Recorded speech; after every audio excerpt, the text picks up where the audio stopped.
Hi నమస్తే, welcome to Myra media. నేను మీ కేవీఆర్. దేశం మొత్తం నివ్వెరపోయే ఘటన నిన్న బెజవాడలో జరిగినది సంగతి అందరికీ తెలిసిందే.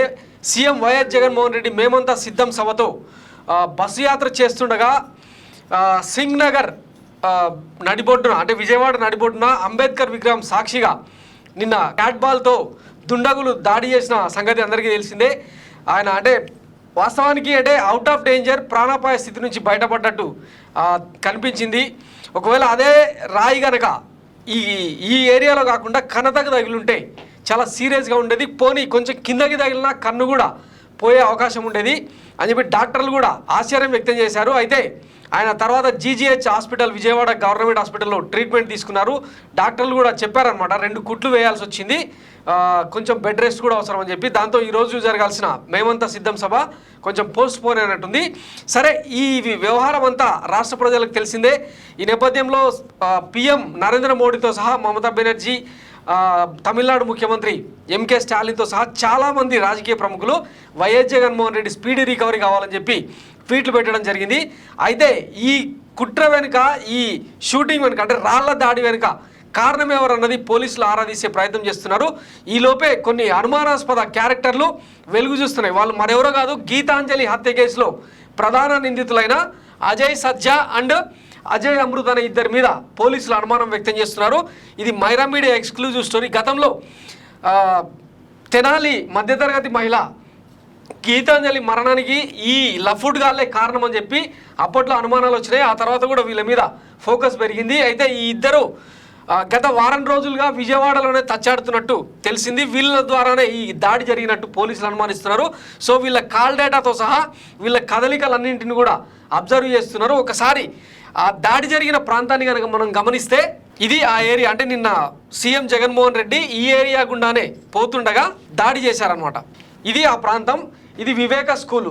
ఈ స్కూల్కు సంబంధించి 4th ఫ్లోర్లో ఒక కిటికీ అండ్ 6th ఫ్లోర్లో మరొక కిటికీ, 2 చోట్ల నుంచి దాడి చేసేందుకు అంటే స్టెన్ గన్స్ను కూడా యూజ్ చేసినట్టు, అక్రమాయుధాలను, మారణాయుధాలను వాడినట్టు కొంతమంది అనుమానిస్తున్నారు. పోలీసులు కూడా ఆ దిశగానే దర్యాప్తు చేస్తున్నారు. అయితే ఈ దుండగులకు ఆ క్యాట్ బాల్ కానీ ఆ మారణాయుధాలు కానీ ఎవరిచ్చారో అన్నది ఇప్పుడు ఆసక్తికరంగా మారింది, ఆశ్చర్యంగా మారింది.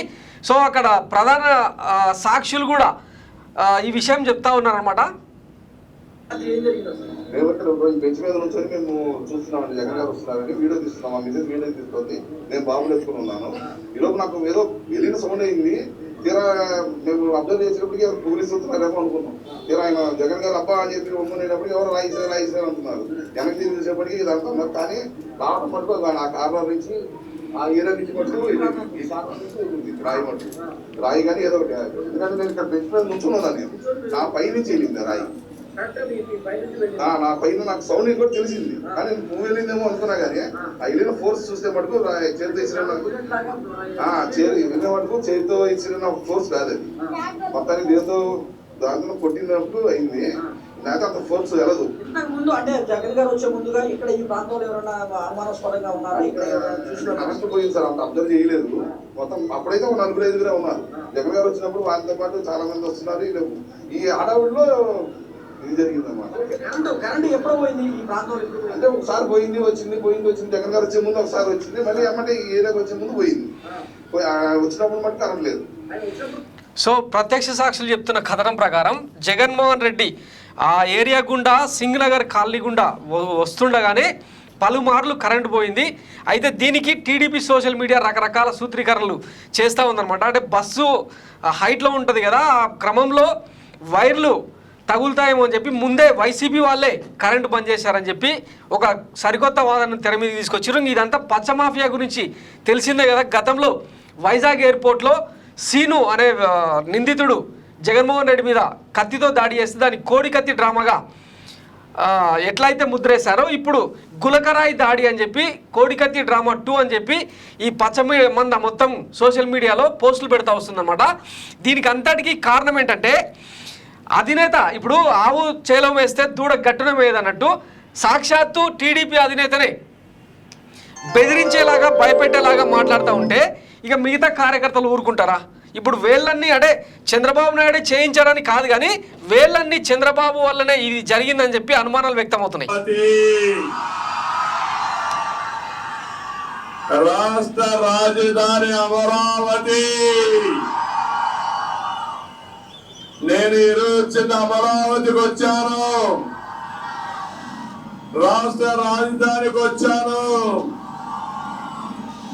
రాష్ట్రం నడి బొడ్డు నుంచి మాట్లాడుతున్నా, అధికార కేంద్రం నుంచి మాట్లాడుతున్నా. ఎవ్వడు కూడా అమరావతిని ఒక ఇంటికి కూడా కదిల్చలేడని చెప్పి తెలియజేస్తున్నా. అనుభవంతో ఆలోచించాను.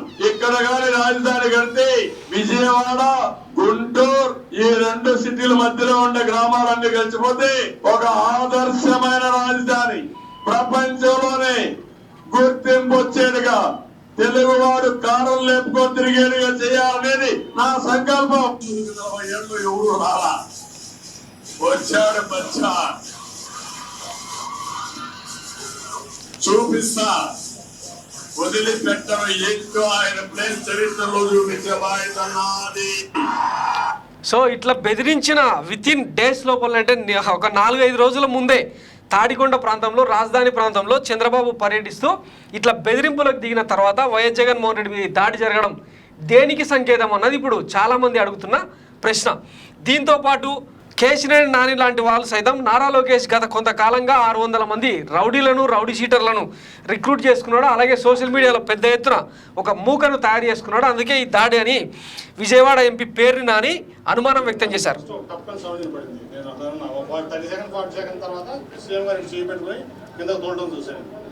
నేను ఇంకా ఇదైందనుకుంటే ఈ లోపు దెబ్బ వెళ్ళి పక్కనే వేలంపల్లి గారికి కూడా కంటికి చాలా తీవ్రమైన గాయం అయింది. కూడా ఇది చాలా తీవ్రమైన పరిణామం, మామూలు పరిణామం ఉంది కదా. ఇప్పుడు నేను అనుకోవడం ఏంటంటే, ఇప్పుడు వివేకానంద స్కూల్ పక్కన టార్గెటెడ్గా చేయకపోతే అది జరగదు.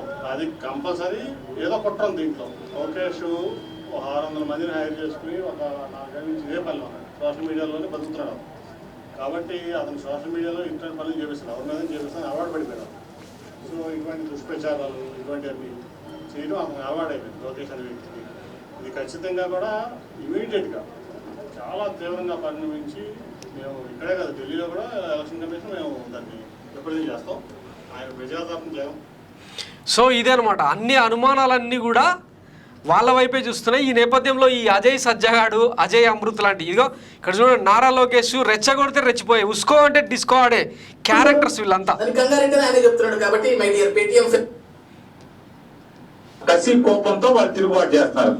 డబ్బులు చేతి పూరించుకోగలరు కానీ మరి జనం మోసం చేసినటువంటి ప్రజలతో మరి చెప్పుడు రాళ్లే పడతాయి. మీకు కరెక్టే కదా, డబ్బులు ఇచ్చి ఎవడన్నా పూలు వేయించుకుంటారు కానీ రాళ్ళు వేయించుకుంటారా? కసి కోపంతో ఈరోజు ప్రజలు ఉన్నారు కాబట్టి ఎవడు ఒక ఖాళీంది రాయేసి కొట్టాడు. ఈరోజు నేను చెప్తుంది కాదు కదా, ఈరోజు జగన్మోహన్ రెడ్డి గారిని అత్యంతంగా ప్రేమించే వ్యక్తి, జగన్మోహన్ రెడ్డి గారిని ఒక్క మాట అన్నా కూడా పడని వ్యక్తి, జగన్మోహన్ రెడ్డి గారి గురించి అవసరమైతే ప్రాణం ఇచ్చే వ్యక్తి పేర్ని నాని గారు చెప్తున్నారు. ఈరోజు ప్రజల్ని మోసం చేశాడు కాబట్టి ప్రజలు ఆవేశంతో, ఆక్రోషంతో ఎవరో కొట్టుంటారు. దాని కంగారెడ్డి ఆయన చెప్తున్నాడు కాబట్టి మై డియర్ పేటిఎం ఫెలోస్ మా మీద పడి అడవకండ్రా ప్లీజ్. పేర్ని నాని గారు చెప్పేది వినండిరా కొంచెం. ఇంకా ఇట్లా ఉంటుంది అనమాట వీళ్ళ దిక్కుమాలతనం, ఇట్లా ఉంటుంది అనమాట. కొడుకుల కసి, ఆవేశం ఎట్లు ఎంత సర్కాస్టిక్గా ఉంటారో చూస్తున్నారు కదా. ఇక నారా లోకేష్ ఏం ట్వీట్ పెట్టిండో ఒకసారి చూడండి. రాయి ఎక్కడి నుంచి వచ్చావు, ఇంకెక్కడి నుంచి వస్తావులే, తాడేపల్లి ప్యాలెస్ నుంచే వచ్చా, కొత్తగా ఏదైనా ట్రై చేయగానని చెప్పి 2019లో కత్తి, ఇప్పుడేమో గులకరాయిని పెట్టి ఒక పార్టీ నడిపే విధానం ఇదా? ప్రజాస్వామ్య దేశంలో, ప్రజాస్వామ్య రాష్ట్రంలో ఉన్న వ్యక్తులు వ్యవహరించాల్సిన తీరా ఇది. దేశంలో ఎక్కడ కూడా ఏ ప్రజాప్రతినిధి మీద కూడా, ఏ ఒక్క రాష్ట్ర నాయకుడి మీద కూడా ఈ స్థాయిలో ట్రోలింగ్ చేసుడు కానీ, ఈ స్థాయిలో వ్యక్తిత్వ హననం చేసుడు కానీ జరిగి ఉండదు, జరగదు కూడా. ఒక్క ఆంధ్రప్రదేశ్లో మాత్రమే. దీనికి కారణం ఎవరన్నది ఆంధ్రప్రదేశ్ ప్రజలకందరికీ తెలిసిందే. పచ్చ మీడియాను అడ్డం పెట్టుకొని, పచ్చ సోషల్ మీడియాను అడ్డం పెట్టుకొని ఈ పచ్చమంద చేసే అరాచకాలు, కిరాతకాలు ఎట్లా ఉంటాయో ఇప్పుడు తెలిసిందే. అందుకే ఇప్పుడు అనుమానాలన్నీ వీళ్ళ మీద, ఈ అజయ్ అమృత్ గాడు తర్వాత అజయ్ సజ్జా, వీళ్ళిద్దరి మీద పోలీసు వాళ్ళు అనుమానిస్తున్నారు. గత వారం రోజుల వీళ్ళ ట్రాక్ రికార్డ్ ఏంది, వీళ్ళ ఫోన్ సంభాషణలు ఏంది, ఇవన్నీ తేల్చే పనిలో ఉన్నారు. వాస్తవానికి ఎప్పుడైతే ఆ గీతాంజలి ఆత్మహత్య సందర్భంగా వీళ్ళ పేర్లు తెర మీదకి వచ్చినాయో ఆ రోజే బొక్కలో దోసుంటే ఈరోజు ఈ పరిస్థితి వచ్చేది కాదు. ఇదంతా వైఎస్ జగన్మోహన్ రెడ్డి అలసత్వం అని వైసీపీ నేతలు కూడా మాట్లాడుకుంటున్న సందర్భాన్ని మనం చూస్తూ ఉన్నాం. సో దీనికి రిటర్న్ గిఫ్ట్ కూడా ఉంటుంది అని చెప్పి వైసీపీ నేతలు పలువురు వ్యాఖ్యానిస్తున్నారు. ఇకపోతే ఈ కొడుకులంతా ఇట్లా రెచ్చిపోవడానికి కారణం ఏంటంటే గతంలో ఇదే నారా లోకేష్ మీ మీద ఎన్ని కేసులు ఉంటే అంత పెద్ద నామినేటెడ్ పోస్ట్ ఇస్తా అని చెప్పి ఆఫర్ చేసింది అనమాట. ఈయన మీద 20 కేసులు ఉన్నాయంట. ఇట్లా మాట్లాడిన తర్వాత ఒక పార్టీని నడిపే అధ్యక్షుడు ఇట్లా మాట్లాడితే ఇక కార్యకర్తలు ఊరుకుంటారా? ఒకసారి ఈయన నారా లోకేష్ ఏం మాట్లాడిండో. 36,000 మంది బీసీల పైన దొంగ కేసులు పెట్టిన ప్రభుత్వం ఈ వైకాపా ప్రభుత్వం. దొంగ కేసులు నేను కూడా బాధితుడిని. నా పైన 20 కేసులు ఉన్నాయండి. ఈ 3 సంవత్సరాలు 9 నెలల్లో 20 కేసులు. అటెంప్ట్ మర్డర్ పెట్టినారు, ఎస్సీ ఎస్టీ కేసు పెట్టినారు. కానీ చెప్పిన తగ్గేదే లేదు. మనం ఒక సిద్ధాంతాన్ని నమ్ముకున్నాం. ప్రజలు కోరుతున్నారు మనందరం వాళ్ళ తరపున పోరాడాలి. ఇది దయచేసి మనం మర్చిపోకూడదు. నేను ఆ పోరాటం చేస్తున్నా కనుకనే నా పైన దొంగ కేసులు పెట్టారు. ఏం పర్వాలేదు, ఇంకా సంవత్సరం 1 నెల అయినా ఇంటికి వెళ్తాడు. వచ్చేది మళ్ళీ మన చంద్రబాబు నాయుడు గారి ప్రభుత్వం.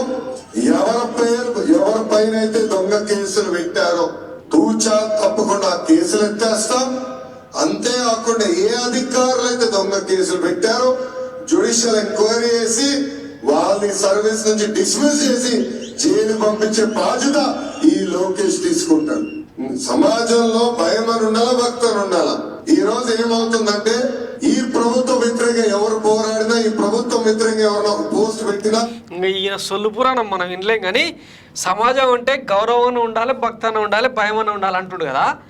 అసలు భయం భక్తులు వీళ్ళకు ఉన్నాయా? ఉంటే ఇట్లా రాక్షస పాలనకు ఇట్లా అరాచకాలకు తెగబడతారా? వీళ్ళ హయాంలో ఏర్పేడు దుర్ఘటన, తర్వాత గోదావరి పుష్కరాలలో 29 మంది చనిపోయిన సందర్భంలో వీళ్ళు మాట్లాడిన మాటలు ఏ రకంగా ఉన్నాయో ఆంధ్రప్రదేశ్ ప్రజలు మర్చిపోయారా? సో ఇప్పుడు సాటి మనిషిగా, సాటి నాయకుడిగా వైఎస్ జగన్మోహన్ రెడ్డి మీద జరిగిన దాడిని ఖండించాల్సింది పోయి, అది కనీసం మానవ విలువలకు నిదర్శనం. అది పోయి కోడికత్తి డ్రామా, ఇప్పుడు గులకరాయి డ్రామా అని చెప్పి మాట్లాడుతున్నారంటే ఇంక వీళ్ళు మనుషులనాలా లేకపోతే పేడ పురుగునాలా ఇంకా ఆంధ్రప్రదేశ్ ప్రజలే డిసైడ్ చేసుకోవాలి. ఇంకొకటి, రాబోయేది ఎన్నికల కాలం, ఇట్లాంటి దాడులు ఇంకా ఎక్కువ అవుతూనే ఉంటాయి. సో వీటి నుంచి జాగ్రత్తగా ఉండాల్సిన అవసరం ఎంతైనా ఉంటుంది. ఇకపోతే ఈయన ఏం బీకి కట్టలు కట్టిడో తెలియదు కానీ ఈయనకైతే Z+ సెక్యూరిటీ కేంద్ర ప్రభుత్వం ఇచ్చింది. ఇక మొన్న మంగళగిరిలో Z+ సెక్యూరిటీ మధ్య ఇట్లా తిరుగుతూ ఉన్నాడు.